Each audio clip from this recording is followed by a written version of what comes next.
Sekarang kita membahas combined heat and power atau CHP plant sebagai distributed generation. Jadi combined heat and power ini sebenarnya pembangkit yang memanfaatkan listrik dan panas yang dihasilkan dalam prosesnya.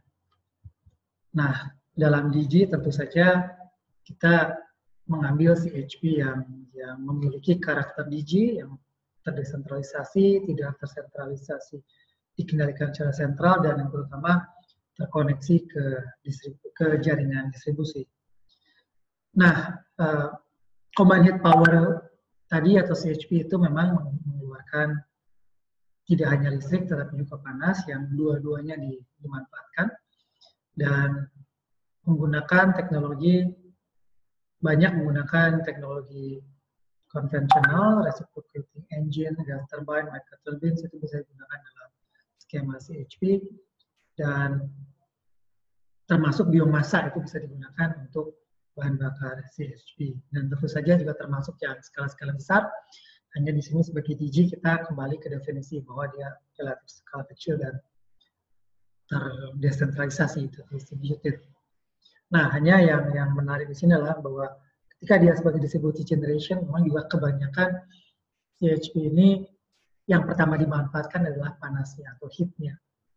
Sehingga di sini listrik itu menjadi byproduct, sehingga keluarannya bergantung dari kebutuhan panas yang dihasilkan, dan ini yang menyebabkan dia termasuk ke dalam DG yang tidak dikontrol, tidak bisa dikontrol keluarannya. Tapi dengan kenapa orang mengoperasikan CHP sebetulnya adalah peningkatan efisiensi yang tinggi yang bisa mencapai 60 hingga 80%. Nah, pada prinsipnya CHP itu memanfaatkan tidak hanya listrik yang dibangkitkan generator, tetapi juga memanfaatkan panas, dan panas ini digunakan juga sebagai keluaran. Bahkan biasanya kalau CHP yang di DG mungkin juga banyak yang panasnya itu adalah keluaran utamanya dan listriknya adalah byproduct. Nah, output powernya dia karena menggunakan rotating machines, ketika dia menggunakan conventional generators, maka dia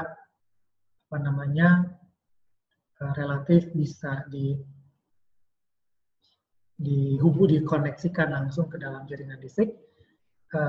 Bahan bakar betul dia bisa diatur dengan supply-nya kepada sistem, tapi sekali lagi tergantung operasinya. Ketika operasinya utamanya adalah untuk panasnya dahulu, maka supply bahan bakar ini mungkin lebih ke arah mengatur panas yang hendak dihasilkan, sehingga secara listrik dia non-controllable. Tapi tentu saja ya ini sekali lagi bisa juga dia listriknya yang dihasilkan, sehingga dia bisa dikontrol. Nah, inilah yang distributed generation yang berbasis CHP atau combined heat and power. Terima kasih.